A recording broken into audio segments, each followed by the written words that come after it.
Olá, queridos! No capítulo de hoje, eu gostaria de chamar a sua atenção para dois versículos muito importantes, os versículos 4 e 5.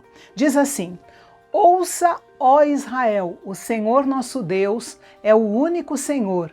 Ame ao Senhor, o seu Deus, de todo o seu coração, de toda a sua alma e de todas as suas forças. Esses versículos são conhecidos como Shema, um termo hebraico que significa ouvir. Eles trazem a clássica confissão de fé hebraica, que descreve quem é Deus e qual é o nosso dever para com Ele. O Shema ainda é recitado todas as manhãs e no final de cada dia pelos judeus devotos em todo o mundo. O versículo 4 diz que Deus é o único Senhor. E aqui nós temos uma verdade essencial sobre Deus. Ele é uma pessoa e, sendo único, não pode ser representado por imagens. Sendo único, não pode ser confundido com qualquer outro Deus. Ele é único e todos os outros são falsos deuses. A palavra hebraica Ehad, usada para único, traduz literalmente a ideia de uma unidade composta, ou seja, Pai, Filho e Espírito Santo. A mesma palavra, Ehad, é usada em Gênesis 2:24 para explicar que marido e mulher, quando se casam, se tornam uma só carne, ou seja, uma unidade composta. Nós, cristãos, devemos ter uma compreensão firme sobre a unidade de Deus. Adoramos a um único Deus que subsiste em três pessoas, Pai, Filho e Espírito Santo. O versículo 5 nos convoca a amar ao Senhor integralmente. O que Deus mais deseja de nós é o nosso amor. É comum nós pensarmos que Deus exige centenas de outras coisas de nós, como nosso dinheiro, nosso tempo, nosso esforço, nossa vontade, nossa submissão e assim por diante. Mas o que Deus realmente deseja é o nosso amor. Quando realmente amamos ao Senhor integralmente, então com certeza tudo que temos e somos será dele. Porém, se dermos ao Senhor todo o resto, ou seja, nosso dinheiro, nosso tempo, nosso esforço, nossa vontade e assim por diante, sem dar a Ele o nosso amor, então tudo será desperdiçado e talvez tudo esteja perdido. Jesus chamou isso de o grande mandamento e ainda disse que o segundo mandamento, de amar ao próximo como a si mesmo, é semelhante ao primeiro grande mandamento. Isso quer dizer que quando amamos o Senhor, nosso Deus, de todo o nosso coração, alma e forças, será mais fácil amar o próximo como a nós mesmos. Os mandamentos do Senhor deveriam ser lembrados continuamente. Deveriam primeiro estar no coração dos pais e depois deveriam ser ensinados aos filhos em todas as oportunidades para que eles não se esquecessem do Senhor.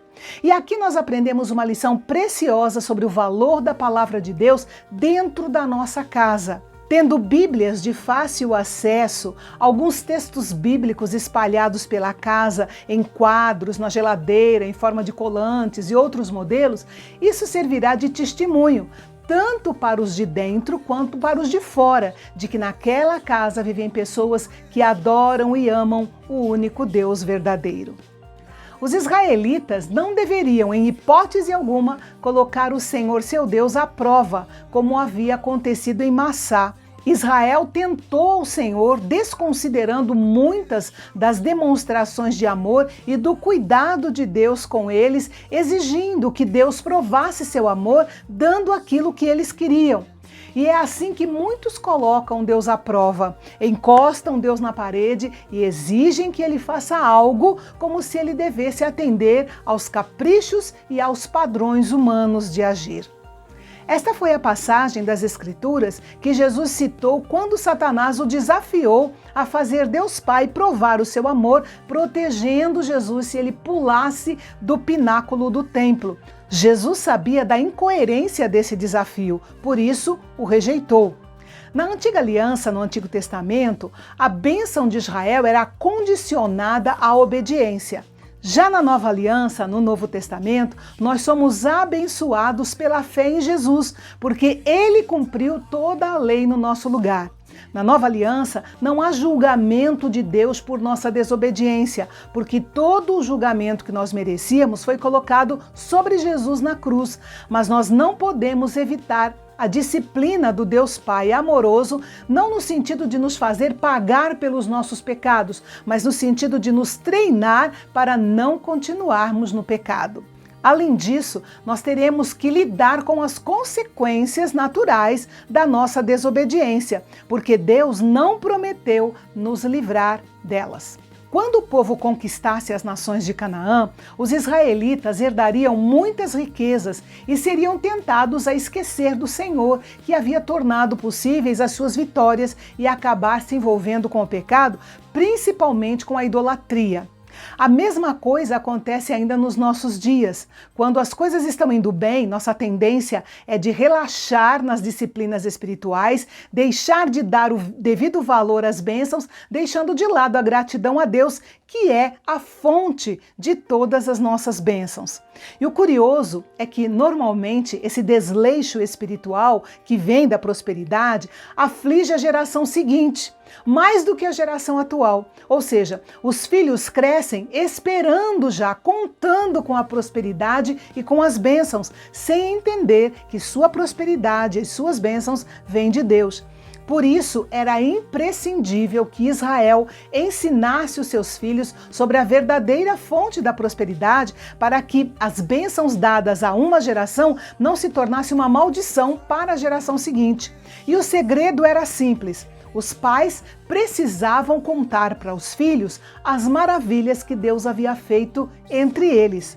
Da mesma forma, os pais de hoje devem contar aos seus filhos como foi que eles chegaram a um relacionamento pessoal com Jesus, para que eles entendam que devem buscar ter o mesmo tipo de relacionamento.